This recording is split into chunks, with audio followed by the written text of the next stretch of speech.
সাম্প্রতিককালে চলতে থাকা একটা ঘটনা সবাই নিশ্চয়ই শুনতে পাচ্ছ, ওয়াকফ অ্যামেন্ডমেন্ট বিল। এই ওয়াকফ কি জিনিস, কেন এত কন্ট্রোভার্সি?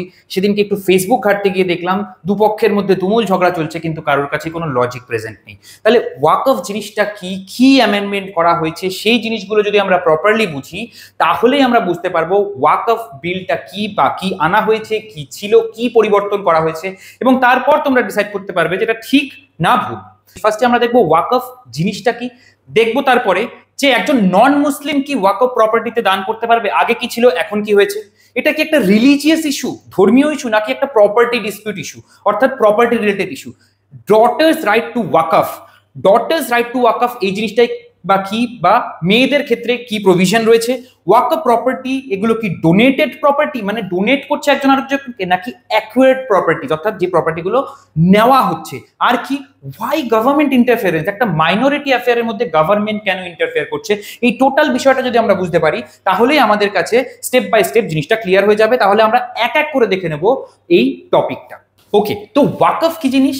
ওয়াকফ হচ্ছে একটা মুসলিম লয়ের কনসেপ্ট। এই কনসেপ্টটা অনুযায়ী কি বলা হচ্ছে, কোনো একজন পার্সন, এখানে কিন্তু কোথাও মুসলিমের কথা বলা হয়নি, কোনো একজন পার্সন যে তার মুভেবল বা ইমুভেবল প্রপার্টি, মুভেবল প্রপার্টি মানে টাকা পয়সা গয়নাগাটি এগুলো, এবং ইমুভেবল প্রপার্টি যেগুলোকে মুভ করা যায় না, ল্যান্ড হতে পারে, বাড়ি হতে পারে, বাগান হতে পারে, এগুলোকে রিলিজিয়াস বা চ্যারিটেবল পারপাসের জন্য, ধর্মীয় বা চ্যারিটেবল কারণের জন্য যদি আল্লাহর নামে ডোনেট করে পার্মানেন্টলি, তখন আমরা সেটাকে বলবো হচ্ছে কি না ওয়াকফ, এবং যেই পার্সন এটাকে ডোনেট করবে তাকে বলা হবে ওয়াকিফ। মাথায় রাখবে, ওয়াকফ প্রপার্টি ওয়াকফে দান করতে পারে, কিন্তু সেই ওয়াকফ প্রপার্টি কোনোভাবেই ওয়াকিফের কাছে বা অন্য কারোর কাছে ট্রান্সফার করা যায় না।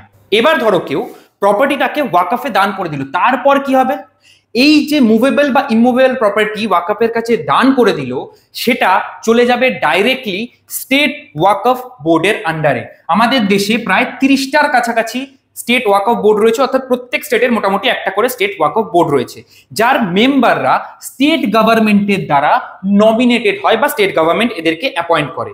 এবার এই যে জমিগুলো যেটা বললাম বিক্রি করা যায় না বা ট্রান্সফার করা যায় না, এই জমির উপর মসজিদ বানানো যেতে পারে, সেমেট্রি বা কবরস্থান বানানো যেতে পারে, স্কুল কলেজ অর এনিথিং যেটাই বানানো হোক না কেন সেটা বানানো যেতে পারে ফর ইসলামিক পিপলস বা মুসলিমদের ভালো করার জন্য।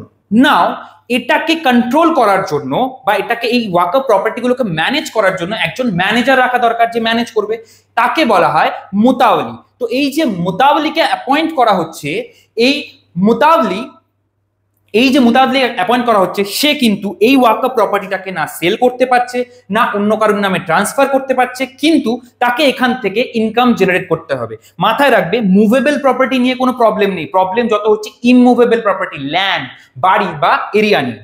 তো সেল করতে পারবে না, ট্রান্সফার করতে পারবে না, কিন্তু ইনকাম জেনারেট করতে হবে। আচ্ছা, ইনকাম যেটা জেনারেট করলো সেটা কোথায় যাবে? এই যে ইনকামটা জেনারেট করলো সেটা মুসলিমদের রিলিজিয়াস বা চ্যারিটেবল পারপাসের জন্য, রিলিজিয়াস বা চ্যারিটেবল পারপাসের জন্য, সেটা এডুকেশনাল পারপাসে হতে পারে, খাওয়ানোর জন্য হতে পারে, যে কোনো পারপাসে ইউজ করতে পারবে, এবং এটার 93% যাবে এই কজে, এবং মাত্র 7% থাকবে হচ্ছে স্টেট ওয়াকফ বোর্ডের জন্য, কারণ স্টেট অফ ওয়াকফ বোর্ডকে এর পুরো অ্যাডমিনিস্ট্রেশন চালাতে হয়, মেম্বার নমিনেট করতে হয়, সব রকম নিয়ম কানুন দেখতে হয়। এবার দেখো স্টেপ বাই স্টেপ বুঝলাম কি, একটা ওয়াকিফ প্রপার্টিটাকে ওয়াকফে দান করলো, ওয়াকিফ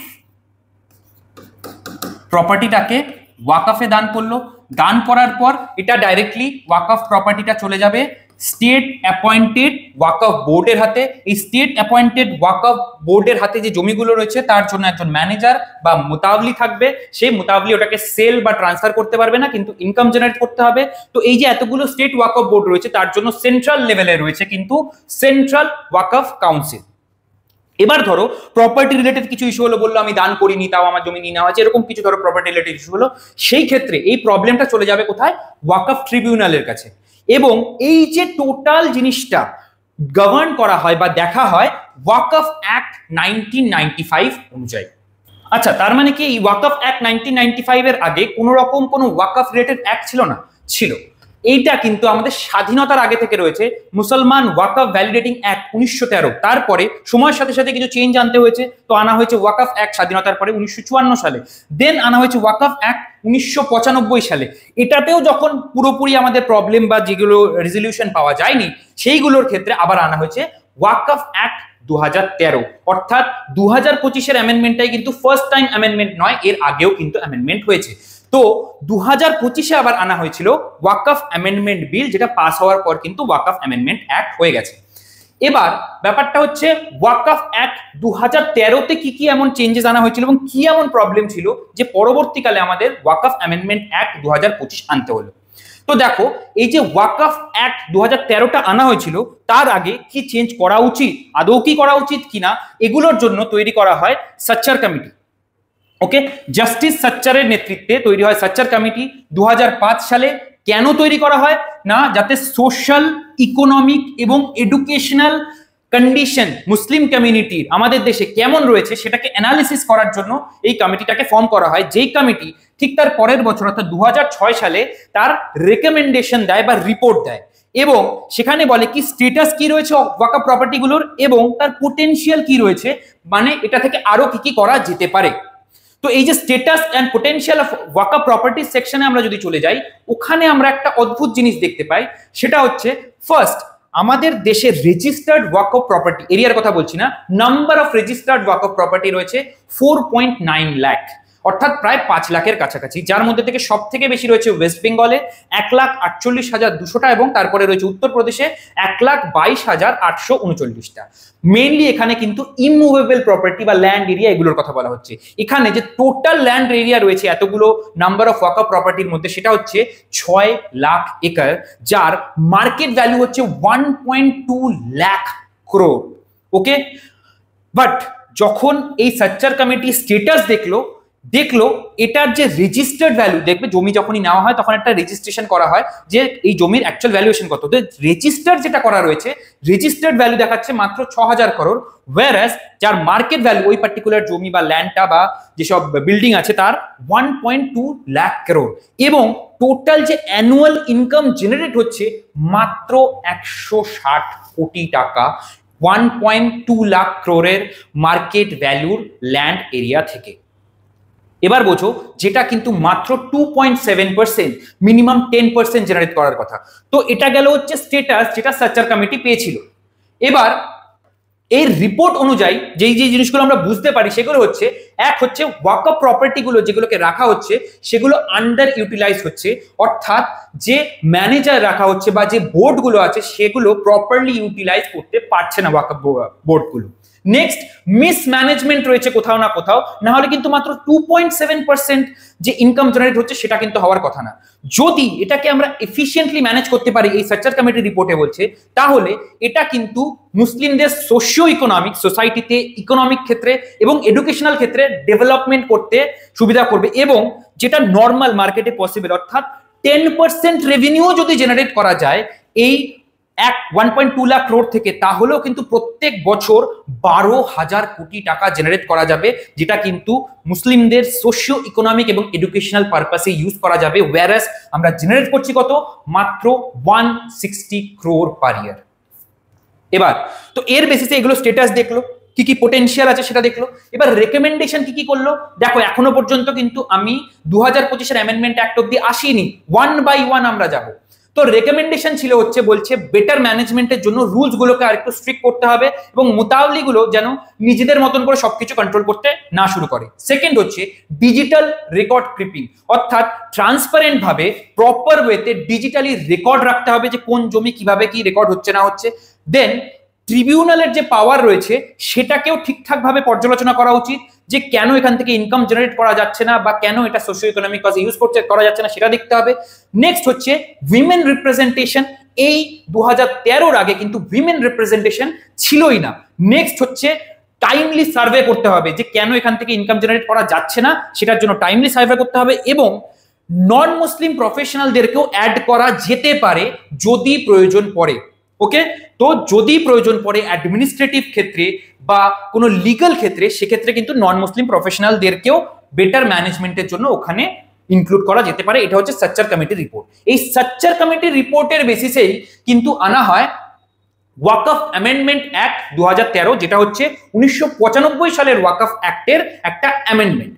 বাট এই অ্যামেন্ডমেন্টটা পাস করার পরেও বেশ কিছু কন্ট্রোভার্সি এবং প্রবলেম তাও থেকে গেল, যেগুলোকে কিন্তু সেই সময়ও অ্যাড্রেস করা গেল না।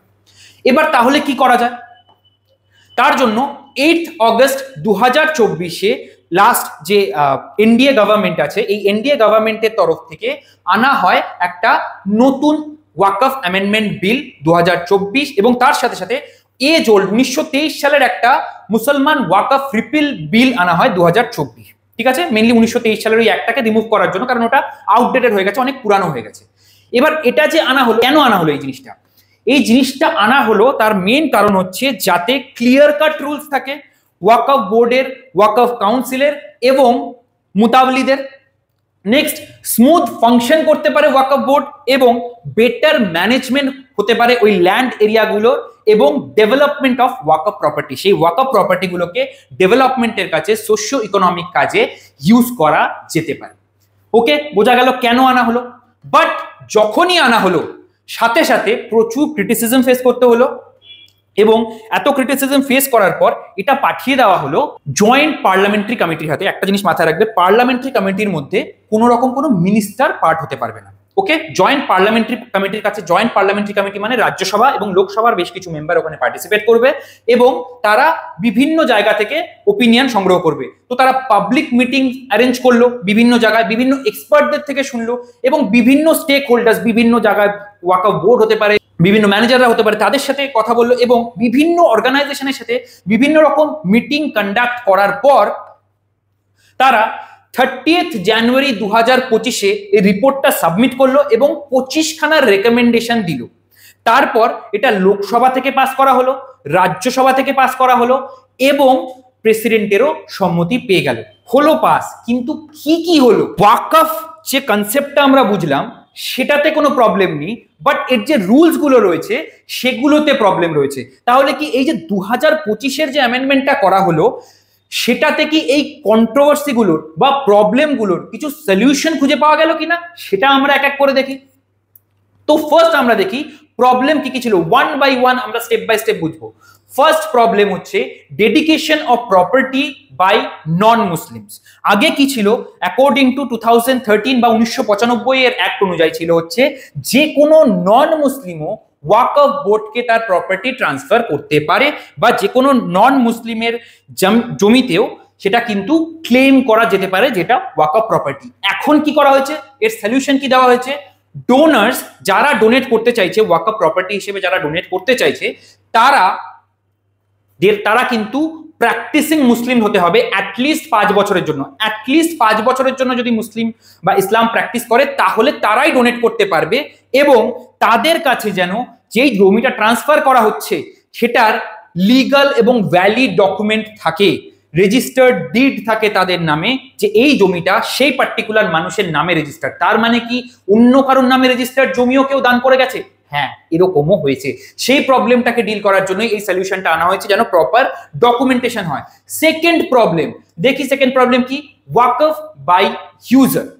দেখো, যদি একটা প্রপার্টি কোনো প্রেয়ারের জন্য, ইসলামিক প্রেয়ারের জন্য, মস্কের জন্য, অর এনি ইসলামিক রিলিজিয়াস পারপাসের জন্য ফর আ লং টাইম, অনেক সময় ধরে ব্যবহার হতে থাকে, কি হয়েছিল, একটা ফেমাস কেস ছিল, সেই কেসে দেখা যায় কি যে একটা জমির উপর একজন মস্ক বানিয়ে সেটা পাবলিকের জন্য ওপেন করে দেয়। ঠিক আছে, পরবর্তীকালে যখন দেখা যাচ্ছে তাদের কাছে রেজিস্টার্ড ডিড রয়েছে যে তারা এই জমিটা ওয়াকফকে ট্রান্সফার করেন, তারা ইসলাম ফলোয়ার, বাট তারা তাদের জমির মালিকানা চাইছে, বাট সেটা কিন্তু সুপ্রিম কোর্টও ডিনাই করে দেয়।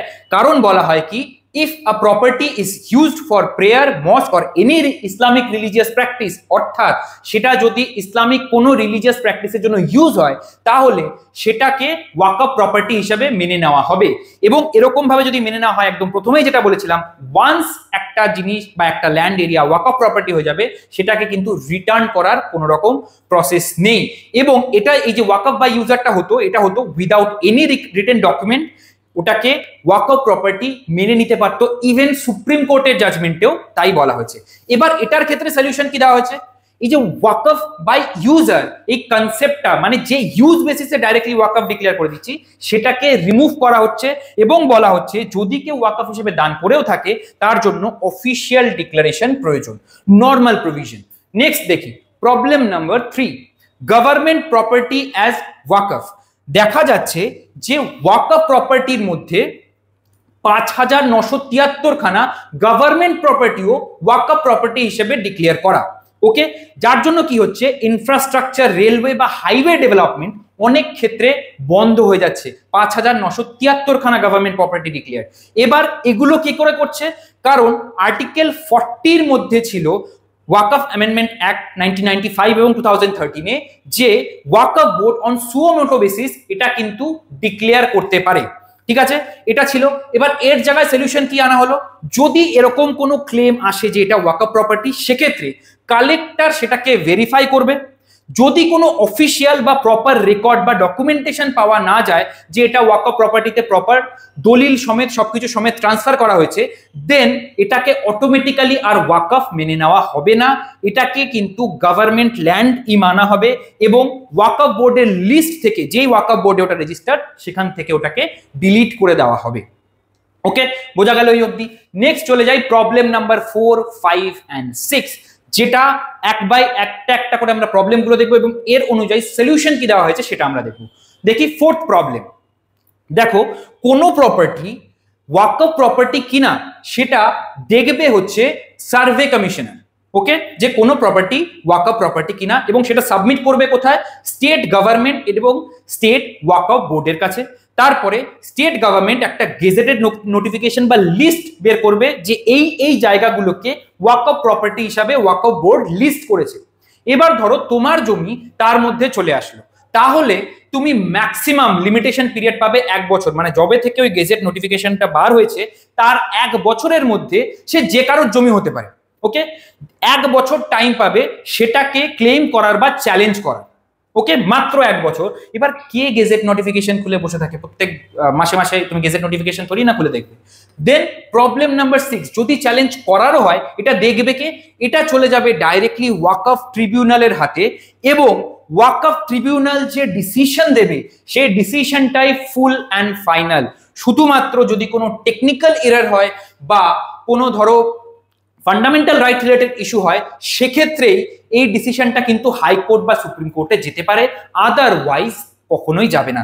এই হলো 4, 5 এবং 6 নম্বর প্রবলেম যেটাকে ডিল করা হয়েছে এই সলিউশনের মাধ্যমে। ফার্স্ট, আগে কি ছিল, সার্ভেয়ার কমিশনার সার্ভে করছিল, এখন ডাইরেক্টলি যার হাতে ল্যান্ড রেকর্ড রয়েছে এবং ল্যান্ড রেভিনিউ যে ম্যানেজ করছে অর্থাৎ ডিস্ট্রিক্ট কালেক্টরের হাতে এই সার্ভেটা চলে যাচ্ছে যাতে এটাকে বেটার ম্যানেজ করা হয় এবং বেটার ইউটিলাইজ করা হয়। এবার সেকেন্ড প্রবলেম যেটা সেটা হচ্ছে লিমিটেশন পিরিয়ড। দেখো যে কোনো প্রপার্টি যদি অন্য কেউ অ্যাকোয়ার করে বসে থাকে বা অন্য কেউ সেটাকে দখল করে বসে থাকে, তাহলে যদি প্রাইভেট প্রপার্টি হয়, ধরো আমার প্রপার্টিতে অন্য কেউ দখল করে নিল, সেক্ষেত্রে আমি যদি কোর্টে যাই আমি 12 ইয়ার্স টাইম পাবো, 12 বছর টাইম পাবো ওটাকে রিক্লেম করার জন্য। বা যদি গভর্নমেন্ট ল্যান্ডে কেউ এনক্রোচ করে তাহলে গভর্নমেন্ট 30 বছর টাইম পাবে ওখান থেকে তাকে সরিয়ে সেই জায়গাটাকে নিজের আন্ডারে নিয়ে আসার জন্য। বাট শুধুমাত্র ওয়াকফ বোর্ডের জন্য এই লিমিটেশন পিরিয়ডটা ছিল মাত্র 1 বছর, এই লিমিটেশনটাই টোটালটাই রিমুভ করা হয়। ওকে, তো গভর্নমেন্ট ল্যান্ডের ক্ষেত্রে যদি ওয়াকফ হিসেবে ডিক্লেয়ার করা হয় সেক্ষেত্রে ওটা তো ডিস্ট্রিক্ট কালেক্টর দেখবে, এবং যদি প্রাইভেট ল্যান্ডের ক্ষেত্রে সেটাকে ওয়াকফ হিসেবে ডিক্লেয়ার করা হয় তাহলে সে 12 বছর টাইম পাবে এটাকে ডাইরেক্টলি ক্লেম করার। এবার ডিসপিউট রেজলিউশনের ক্ষেত্রে যদি কালেক্টর, ধরো গভর্নমেন্ট প্রপার্টি হলো, যদি কালেক্টর ডিসাইড করে যে এটা ওয়াকফ বোর্ডের প্রপার্টি নয় এটা গভর্নমেন্টের প্রপার্টি, তাহলে ওটাকে গভর্নমেন্ট প্রপার্টি হিসেবে ধরে নেওয়া হবে। কিন্তু যদি কারোর মনে হয়, ওয়াকফ বোর্ডের মনে হয় বা অন্য কারোর মনে হয় যে এটা কিন্তু ভুল করা হচ্ছে বা এটা ঠিকঠাক প্রসেস ফলো করা হচ্ছে না, সেক্ষেত্রে কিন্তু ট্রিবিউনালে অ্যাপিল করার জায়গা থাকবে এবং ট্রিবিউনালের অ্যাপিলের উপরেও কিন্তু হাইকোর্টে অ্যাপিল করা যাবে 90 দিনের মধ্যে। আগে কিন্তু এই অ্যাপিল করার জায়গাটা ছিল না। অর্থাৎ যদি ওয়াকফ বোর্ড তোমার প্রপার্টিটাকে ওয়াকফ বোর্ডের প্রপার্টি হিসেবে ডিক্লেয়ার করে, সেক্ষেত্রে ট্রিবিউনাল যদি ডিসিশন দেয় যে হ্যাঁ এটা ওয়াকফ বোর্ডের এরিয়া, সেক্ষেত্রে কিন্তু তোমার কাছে ডাইরেক্টলি হাইকোর্টে যাওয়ার কোনো অপশন ছিল না। এখন কিন্তু 90 দিনের মধ্যে হাইকোর্টে অ্যাপিল করার জায়গাও রয়েছে ট্রিবিউনালের ডিসিশনের পরে। Next problem number 8, central Waqf council or বোর্ডের যে কম্পোজিশনটা ছিল আগে, সেই কম্পোজিশনের মধ্যে ছিল হচ্ছে, যদি 2013 অনুযায়ী দেখি, তখন ছিল হচ্ছে অল মুসলিম মেম্বার থাকবে, সেটা সেন্ট্রাল ওয়াকফ কাউন্সিল হোক বা ওয়াকফ বোর্ডগুলো হোক বিভিন্ন স্টেটে, এবং 2জন মুসলিম উইমেন থাকবে। এখন কি করা হয়েছে দেখো, এটা কিন্তু শুধুমাত্র যে একটা রিলিজিয়াস ইস্যু তাই নয়, কারণ অন্যের প্রপার্টিও ক্লেম করা হচ্ছে। তো শুধুমাত্র এটা রিলিজিয়াস ইস্যু নয়, এটা কিন্তু প্রপার্টি রিলেটেডও ইস্যু। তার জন্য কি বলা হচ্ছে যে ওয়াকফ বোর্ডের মধ্যে 9জন মেম্বার মুসলিম থাকবে, বাট 2জন মেম্বার ম্যান্ডেটরি ভাবে নন মুসলিম হতে হবে, অন্য কোনো কমিউনিটি থেকে আসতে পারে। এবং সেন্ট্রাল বোর্ড বা সেন্ট্রাল কাউন্সিলের মধ্যেও 22 জনের মধ্যে 2জন মেম্বার থাকতে হবে যারা নন মুসলিম হবে। এছাড়া যে 2জন মুসলিম উইমেনের পার্টিসিপেশন ছিল সেটা তো রয়েছেই, বাট মাথায় রাখতে হবে এই যে 2জন থাকবে এরা কিন্তু কোনো রিলিজিয়াস পারপাসে অংশগ্রহণ করবে না বা রিলিজিয়াস অ্যাক্টিভিটিতে অংশগ্রহণ করবে না, এরা শুধুমাত্র অ্যাডমিনিস্ট্রেশন বা চ্যারিটিতে অংশগ্রহণ করবে। আর এই যে সলিউশনগুলো আমি 1 বাই 1 বলছি, এগুলো হচ্ছে ওয়াকফ অ্যামেন্ডমেন্ট অ্যাক্ট অফ 2025 এর। নেক্সট প্রবলেম নাম্বার 9, দেখো ওয়াকফ ট্রিবিউনালের যে কম্পোজিশন ছিল, ওয়াকফ ট্রিবিউনাল কি, এখানে ল রিলেটেড ডিসিশন নেওয়া হয়, বাট এখানে 2জন মাত্র মেম্বার থাকতো, একজন স্টেট অফিসার মোটামুটি এডিএম লেভেলের মানে অ্যাডিশনাল ডিস্ট্রিক্ট ম্যাজিস্ট্রেট র্যাঙ্কের, এবং একজন মুসলিম ল এক্সপার্ট। বাট ট্রিবিউনালের কাজ কি, ল রিলেটেড জিনিসপত্র দেখা, এখানে কিন্তু ডাইরেক্টলি কোনো ল রিলেটেড লোকই নেই। তো এখানে আনা হলো কি, একজন current or former district courter judge as chairman এবং a current or former joint secretary to the state government, state government লেভেলে joint secretary বা একজন কারেন্ট বা ফর্মার ডিস্ট্রিক্ট কোর্টের জাজ মিনিমাম এর মেম্বার হতে হবে। কথা বলতে পারো যে why government interfering, গভর্নমেন্ট কেন ইন্টারফেয়ার করছে একটা মাইনরিটি অ্যাফেয়ার্স এর মধ্যে, বা মুসলিম লয়ের ক্ষেত্রেই গভর্নমেন্ট কেন এত এগ্রেসিভ হয়ে যাচ্ছে, কোশ্চেনটা আসতেই পারে আমাদের মাথায়। তো দেখে নি অন্যান্য রিলিজিয়নের ক্ষেত্রে কি রয়েছে। ওয়াকফ প্রপার্টির ক্ষেত্রে দেখো, ওয়াকফ বোর্ড এবং বা ইসলামিক প্রপার্টির ক্ষেত্রে যেগুলো ওয়াকফকে দান করা হচ্ছে, সেখানে ওয়াকফ বোর্ড এবং ওয়াকফ কাউন্সিল রয়েছে। বাট অন্যান্য রিলিজিয়নের ক্ষেত্রে ডাইরেক্টলি সেটা স্টেট গভর্নমেন্টের দ্বারা কন্ট্রোল করা হচ্ছে মেজরলি। নেক্সট, যদি ডিসপিউট হয় সেক্ষেত্রে আলাদা করে ওয়াকফের ট্রিবিউনাল বানানো রয়েছে ফর ইসলামিক লস। বাট যদি অন্য রিলিজিয়নের ক্ষেত্রে, সেটা হিন্দু হোক, শিখ হোক, জৈন হোক, খ্রিস্টান হোক, তাদের ক্ষেত্রে কিন্তু আলাদা করে কোনো ট্রিবিউনাল বানানো নেই, সিভিল বা হাইকোর্টে তাদেরকে অ্যাপিল করতে হবে। এবার ট্রান্সফার, যদি একবার ওয়াকফ প্রপার্টিতে ট্রান্সফার করা হয় সেটাকে রিটার্ন নেওয়ার কোনো প্রসিডিওর নেই, অর্থাৎ নো প্রভিশন অফ রিটার্ন। ওয়াকফ প্রপার্টির ক্ষেত্রে প্রভিশন অফ রিটার্ন নেই, যেটাতে মেজর কনসার্ন রয়েছে। অলরেডি যে ওয়াকফ প্রপার্টি গুলো ডিক্লেয়ার্ড রয়েছে গভর্নমেন্ট ল্যান্ড ছাড়া, সেগুলোকে কিন্তু ডাইরেক্টলি গভর্নমেন্ট আবার বা অন্য প্রাইভেট অর্গানাইজেশন আবার ক্লেম করতে পারবে না। যেটা মনে করা হচ্ছে যে মস্ক ভেঙে ফেলা হতে পারে বা এরকম কিছু জিনিসপত্র হতে পারে যেটা ভাবা হচ্ছে, সেটা কিন্তু পসিবল নয়। কারণ একদম প্রথমেই আমি বলেছি, যেই প্রপার্টিটা অলরেডি ওয়াকফে ট্রান্সফার হয়ে গেছে সেটাতে আর কিছু করা পসিবল নয়, যেটা ধরো এস্টাবলিশড হয়ে গেছে for more than 12 or government ল্যান্ডের ক্ষেত্রে 30 years. Next, limitation period. Limitation পিরিয়ডের কিন্তু ওয়াকফ প্রপার্টির ক্ষেত্রে ছিল আগে 1 বছর, এখন 12 বছর করা হয়েছে। বাট এগুলোর ক্ষেত্রে যুগ যুগান্তর ধরে 12 বছর এবং 30 বছরের যে প্রভিশন ছিল সেগুলোই কিন্তু হয়ে চলেছে। লয়ের ক্ষেত্রে আমরা শুধু এটুকুই বলতে পারি যে লয়ে ইন পার্টিকুলার কি কি জিনিস চেঞ্জ করা হয়েছে বা কি কি জিনিস নতুন কিছু আনা হয়েছে, সেটাকে ডাইরেক্টলি ফলো করানো বা সেটাকে ডাইরেক্টলি মেনে নেওয়াটা তোমাদের নিজস্ব ব্যাপার। তো তোমাদের যা কমেন্টস আছে বা তোমাদের যদি কোনো আরো কনফিউশন থেকে থাকে এই ওয়াকফ প্রপার্টি বা ওয়াকফ বোর্ড সম্পর্কে, সেটা কিন্তু অবশ্যই কমেন্ট সেকশনে জানাবে। দেখা হচ্ছে তোমাদের সাথে নেক্সট ভিডিওতে।